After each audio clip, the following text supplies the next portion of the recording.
Story with Binaca. सुनिए कहानी Binaca की जुबानी। पौराणिक कथा में आज आप सुनिए संतोषी माता व्रत कथा। शुक्रवार के दिन मां संतोषी का व्रत और पूजन किया जाता है और इस पूजा के दौरान माता की आरती, पूजन और अंत में कथा सुनी जाती है। संतोषी माता की व्रत कथा कुछ इस प्रकार है।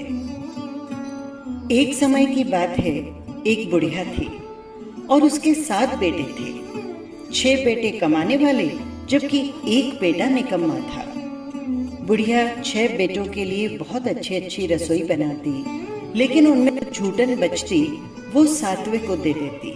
एक दिन सबसे छोटा बेटा अपनी पत्नी से बोला, देखो मेरी माँ मुझे कितना प्रेम करती है। तब वो बोली, क्यों नहीं, सबका झूठा जो तुमको खिलाती है। बेटे ने कहा, नहीं, ऐसा नहीं हो सकता। मैं जब तक अपनी आंख से न देख लूं, मैं नहीं मान सकता। उसकी पत्नी हंसकर बोली, जब देखोगे तब मान भी जाओगे। कुछ दिन बाद त्योहार आया। घर में 7 प्रकार के भोजन और चूरमे के लड्डू बने। पत्नी की बात को जांचने की दृष्टि से छोटा बेटा सर दर्द का बहाना करके एक पतला वस्त्र ओढ़कर रसोई घर में ही सो गया। वो कपड़े में से सब देखता रहा। माँ ने 6 भाइयों को भोजन करवाया। उसके सभी भाई भोजन करने आए। उसने देखा माँ ने उनके लिए सुंदर आसन बिछाकर नाना प्रकार की रसोई परोसी और आग्रह करके उन्हें खाना खिलाया। 6 ही भाई जब भोजन करके उठे तब माँ ने उनकी झूठी थालियों में से लड्डुओं के टुकड़े उठाकर एक लड्डू बनाया। झूठन साफ करके बुढ़िया माँ ने उसे पुकारा, बेटा 6 भाई भोजन कर गए, अब तू आजा, तू ही बाकी है, उठ, तू कब खाएगा। वो कहने लगा, माँ मुझे भूख नहीं, मैं अब परदेश जा रहा हूँ। माँ ने कहा, कल का जाता आज चला जा। वो बोला, हाँ माँ, मैं आज ही जा रहा हूँ। ये कहकर वो घर से निकल गया। चलते समय उसे अपनी पत्नी की याद आई। उस समय वो गौशाला में कंडे यानी उपले थाप रही थी। वहां जाकर वो बोला, हम जावे परदेश, आवेंगे कुछ काल, तुम रहियो संतोष से, धर्म अपनो पाल। पत्नी बोली, जाओ पिया आनंद से, हमारो सोच हटाए, राम भरोसे हम रहें, ईश्वर तुम्हें सहाय। 2 निशानी आपन, देख धरु में धीर, सुधी मत हमारी बिसरिए, रखियो मन गंभीर। पति बोला, मेरे पास और तो कुछ नहीं, बस एक ये अंगूठी है, सो तुम ले लो और अपनी भी कुछ निशानी मुझे दे दो। वो बोली, मेरे पास क्या है, ये गोबर भरा हाथ है। ये कहकर उसकी पीठ पर गोबर के हाथ की थाप मार दी। वो वहां से चला गया और चलते चलते दूर परदेश में पहुंच गया। वहां पर एक साहूकार की दुकान थी। वहां जाकर वो कहने लगा, भाई मुझे नौकरी पर रख लो। साहूकार को भी जरूरत थी। वो बोला, हाँ रह जा। लड़के ने पूछा, तनख्वाह क्या दोगे? साहूकार ने कहा, काम देखकर दाम मिलेंगे। साहूकार की नौकरी मिली। वो सुबह 7 बजे से रात 10 बजे तक नौकरी करने लगा। कुछ ही दिनों में दुकान का सारा लेन देन, हिसाब किताब, ग्राहकों को माल बेचना, वो सारे ही काम करने लगा। साहूकार के 7-8 नौकर थे। वे सब चक्कर खाने लगे, अरे ये तो बहुत होशियार बन गया है। सेठ ने भी काम देखा और 3 महीने में ही आधे मुनाफे का उसे हिस्सेदार बना दिया। वो कुछ ही वर्षों में नामी सेठ बन गया और मालिक सारा कारोबार उस पर छोड़कर चला गया। इधर उसकी पत्नी को सास ससुर दुख देने लगे। सारी गृहस्थी का काम कराते, उसे लकड़ी लेने जंगल में भेजते और उसके बाद घर के आटे से जो भूसी निकलती थी उसकी रोटी बनाकर रख दी जाती और फूटे नारियल की नरेली में पानी। एक दिन वो लकड़ी लेने जा रही थी। रास्ते में बहुत सारी स्त्रियां संतोषी माता का व्रत करती दिखाई दी। वो भी वहां खड़ी होकर कथा सुनने लगी और उसने पूछा, बहनों, तुम किस देवी की पूजा करती हो और इसके करने से क्या फल मिलता है? यदि तुम इस व्रत का विधान मुझे समझा कर कहोगी तो तुम्हारा बड़ा एहसान होगा।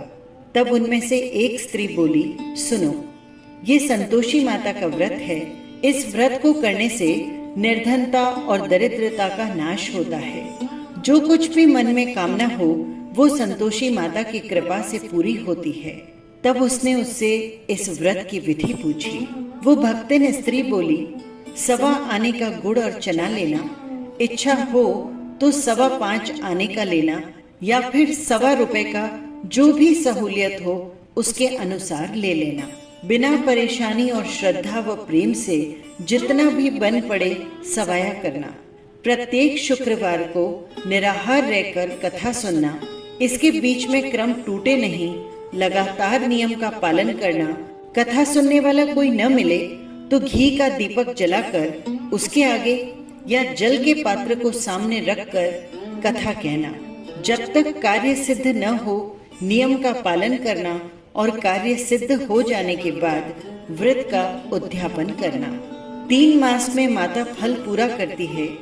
यदि किसी के ग्रह खोटे भी हों तो भी माता वर्ष भर में उसके कार्य की सिद्धि अवश्य करती है। फल सिद्ध होने पर उद्यापन करना चाहिए, बीच में नहीं।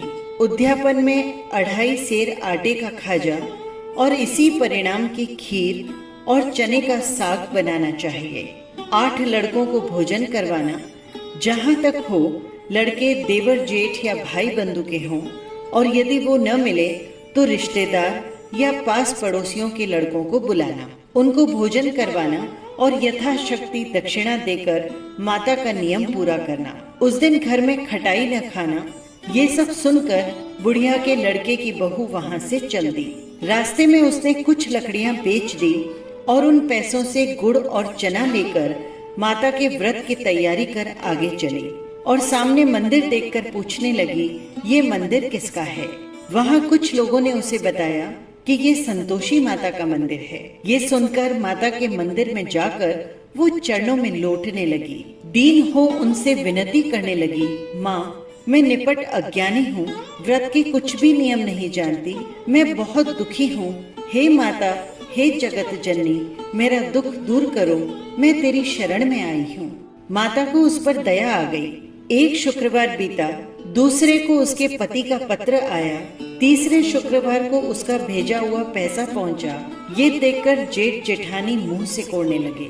लड़के ताने देने लगे। काकी के पास पत्र आने लगे, रुपए आने लगे। अब तो काकी की खातिर बढ़ेगी। बेचारी सरलता से यही कहती, भैया, कागज आए रुपया आए, हम सबके लिए ही तो अच्छा है। ऐसा कहकर वो आंखों में आंसू भरे माँ संतोषी के मंदिर जाकर मातेश्वरी के चरणों में गिरकर रोने लगी। माँ, मैंने तुमसे पैसा कब मांगा था? मुझे पैसे से क्या काम? मुझे तो अपने सुहाग से काम है। मैं तो अपने स्वामी के दर्शन मांगती हूँ। तब माता ने प्रसन्न होकर कहा, जा बेटी, तेरा स्वामी आएगा। ये सुनकर वो खुशी से बावली होकर अपने घर में जाकर काम करने लगी। अब संतोषी माँ विचार करने लगी, इस भोली पुत्री को मैंने कह तो दिया कि तेरा पति आएगा, लेकिन कैसे? वो तो इसे स्वप्न में भी याद नहीं करता। उसे याद दिलाने के लिए मुझे ही जाना होगा। इस तरह माताजी उस बुढ़िया के बेटे के पास जाकर स्वप्न में प्रकट होकर कहने लगी, साहूकार के बेटे, सो रहा है या जागता है? वो कहने लगा, माता, सोता भी नहीं, जागता भी नहीं, कहो क्या आज्ञा है? माँ ने कहा, तेरे घर बार कुछ है कि नहीं? वो बोला, मेरे पास सब कुछ है। माँ है, बाप है, बहू है, क्या कमी है मुझे? माँ बोली, भोले पुत्र, तेरी वधू घोर कष्ट उठा रही है। तेरे माँ बाप उसे परेशानी दे रहे हैं, तेरे लिए वो तरस रही है, तू उसकी सुध ले। वो बोला, हाँ माताजी, ये तो मालूम है, परंतु जाऊं तो कैसे? परदेश की बात है, लेन देन का कोई हिसाब नहीं, कोई जाने का रास्ता नहीं। कैसे चला जाऊं? माँ कहने लगी, मेरी बात मान, सवेरे नहा धोकर संतोषी माता का नाम ले, घी का दीपक जला, दंडवत प्रणाम कर और दुकान पर बैठ जा।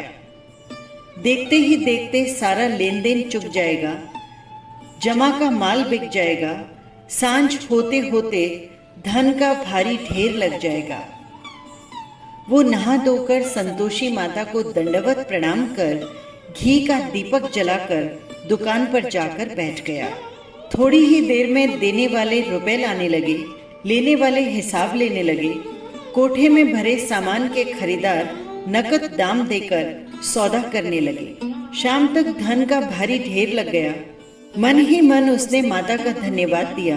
माता के चमत्कार से वो प्रसन्न होकर घर जाने के लिए गहना, कपड़ा और बहुत सारा सामान खरीदा। यहाँ के सारे काम तुरंत निपटाकर वो घर के लिए रवाना हुआ। उधर उसकी पत्नी जंगल में लकड़ी लेने जाती है। लौटते वक्त माता जी के मंदिर पर विश्राम करती है। वहाँ तो उसके प्रतिदिन रुकने का स्थान जो ठहरा। धूल उड़ती देख वो माता से पूछती है, हे माता, ये धूल कैसे उड़ रही है? माता कहती है, हे पुत्री, तेरा पति आ रहा है। अब तू ऐसा कर, लकड़ियों के 3 बोझ बना, एक नदी के किनारे रख और दूसरा मेरे मंदिर पर और तीसरा अपने सिर पर। तेरे पति को लकड़ियों का गट्ठर देख मोह पैदा होगा, वो यहाँ रुकेगा, नाश्ता पानी खाकर माँ से मिलने जाएगा। तब तू लकड़ियों का बोझ उठाकर जाना और चौक में गट्ठर डालकर जोर से आवाज लगाना, लो सासू जी, लकड़ियों का गट्ठर लो, भूसी की रोटी दो, नारियल के खेपड़े में पानी दो, आज मेहमान कौन आया है। माता जी के आदेश की पालना करते हुए वो मन ही मन प्रसन्न हुई और लकड़ियों के 3 गट्ठर बना डाले। एक नदी के किनारे पर, एक माता जी के मंदिर पर रखा। इतने में मुसाफिर आ पहुंचा। सूखी लकड़ी देखकर उसकी इच्छा उत्पन्न हुई कि हम यहीं पर विश्राम करें और भोजन बनाकर खा पीकर ही गांव जाएं। इसी तरह वो रुककर भोजन बना, विश्राम करके गांव को गया। सबसे प्रेम से मिला। उसी समय सिर पर लकड़ी का गट्ठर लिए उसकी पत्नी उतावली सी आती है। लकड़ियों का भारी बोझ आंगन में डालकर जोर से 3 आवाज लगाती है, लो सासू जी, लकड़ियों का गट्ठर लो, भूसी की रोटी दो, आज मेहमान कौन आया है। ये सब सुनकर उसकी सास बाहर आती है और अपने दिए हुए कष्टों को भुलाने हेतु कहती है, बहू, ऐसा क्यों कहती है तू? तेरा मालिक ही तो आया है। आ बैठ, मीठा भात खा, भोजन कर, कपड़े गहने पहन। उसकी आवाज सुनकर उसका पति बाहर आता है।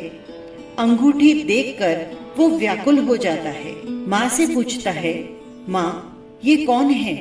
माँ बोली, बेटा, ये तेरी बहू है। जब से तू गया है तब से सारे गांव में भटकती फिरती है, घर का कुछ कामकाज नहीं करती, 4 प्रहर आकर बस खाती ही रहती है। वो बोला, ठीक है माँ, मैंने इसे भी देख लिया और तुम्हें भी। अब दूसरे घर की चाबी दो, मैं उसमें रहूंगा। माँ बोली, ठीक है, जैसी तेरी मर्जी। तब उसने दूसरे मकान की 3री मंजिल का कमरा खोल अपना सारा सामान जमा दिया। एक दिन में राजा के महल जैसा ठाट बाट बन गया। अब क्या था, बहू सुख भोगने लगी। इतने में शुक्रवार आया। उसने पति से कहा, मुझे संतोषी माता के व्रत का उद्यापन करना है। पति बोला, खुशी से कर लो। वो उद्यापन की तैयारी करने लगी और उसने अपनी जेठानी के लड़कों को भोजन पर आने के लिए कहा। उन्होंने भी मंजूरी दे दी, लेकिन पीछे से जेठानी ने अपने बच्चों को सिखाया, देखो, भोजन के समय खटाई मांगना, जिससे उसका उद्यापन पूरा न हो सके।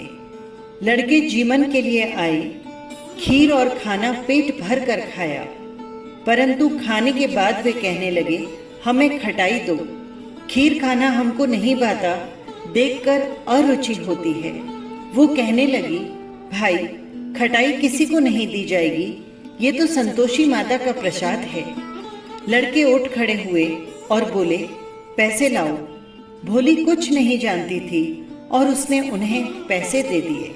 लड़के उसी समय हट करके इमली की खटाई लेकर खाने लगे। ये देखकर बहू पर माताजी ने कोप किया। राजा के दूत उसके पति को पकड़कर ले गए।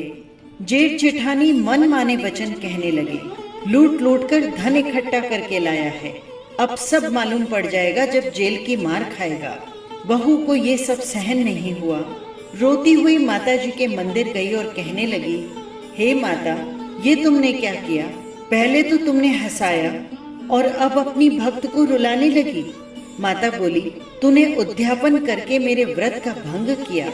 वो कहने लगी, माता, मैंने तो कोई अपराध नहीं किया, मैंने भूल से लड़कों को पैसे दे दिए थे, मुझे क्षमा करो, मैं फिर से तुम्हारा उद्यापन करूंगी। माँ बोली, लेकिन अब भूल मत करना। तब वो कहती है, माता, अब भूल नहीं होगी, मुझे क्षमा करो और रास्ता बताओ कि मेरे पति कैसे आएंगे। माँ बोली, जा पुत्री, तेरा पति तुझे रास्ते में आता मिलेगा। वो वहां से निकल पड़ी। राह में पति आता हुआ मिला। पत्नी ने पूछा, कहाँ गए थे? तब वो कहने लगा, इतना धन जो कमाया है उसका टैक्स राजा ने मांगा था और मैं उसी को भरने गया था। वो प्रसन्न होकर बोली, भला हुआ, अब घर को चलो। कुछ दिन बाद फिर से शुक्रवार आया और वो बोली, मुझे फिर माता का उद्यापन करना है। पति ने कहा, करो। पत्नी ने फिर से जेठ के लड़कों को भोजन पर आने के लिए कहा।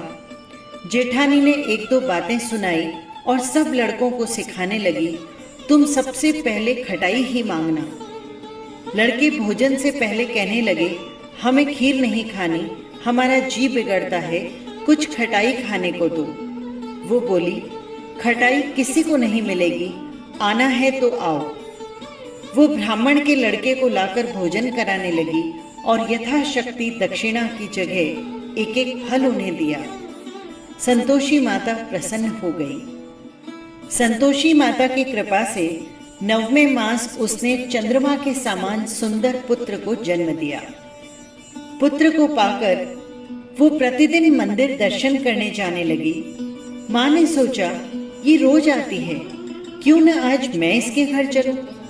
ये विचार करके माता ने भयानक रूप बनाया। गुड़ चने से सना हुआ मुख, ऊपर सूंड के समान होठ, उस पर मक्खियां भिन भिना रही थी। देहरी पर पैर रखते ही उसकी सास चिल्लाई, देखो रे, कोई चुड़ैल डाकिन आ रही है, लड़कों इसे भगाओ, नहीं तो किसी को खा जाएगी। लड़के उसे भगाने लगे और चिल्लाकर खिड़की को बंद करने लगे। छोटी बहू रोशनदान से ये सब देख रही थी। खुशी के मारे पागल बनी चिल्लाने लगी, आज मेरी माताजी मेरे घर आई है। वो बच्चे को दूध पीने से हटाती है। इतने में सास का क्रोध फट पड़ता है। वो बोली, क्या उतावली हुई है, बच्चे को पटक दिया। इतने में माँ के प्रताप से लड़के ही लड़के नजर आने लगे। वो बोली, माँ, मैं जिसका व्रत करती हूँ ये वही संतोषी माता है। सबने माता के चरण पकड़ लिए और विनती करने लगे, हे माता, हम मूर्ख हैं, अज्ञानी हैं, तुम्हारे व्रत की विधि हम नहीं जानते, व्रत भंग कर हमने बड़ा अपराध किया है। हे जगत माता, आप हमारा अपराध क्षमा करो। इस प्रकार माता प्रसन्न हुई। बहू को प्रसन्न होकर उन्होंने जैसा फल दिया वैसा माता सबको फल दे। जो भी इस कथा को पढ़ें या सुने उनका मनोरथ पूर्ण हो। इति कथा संपन्न।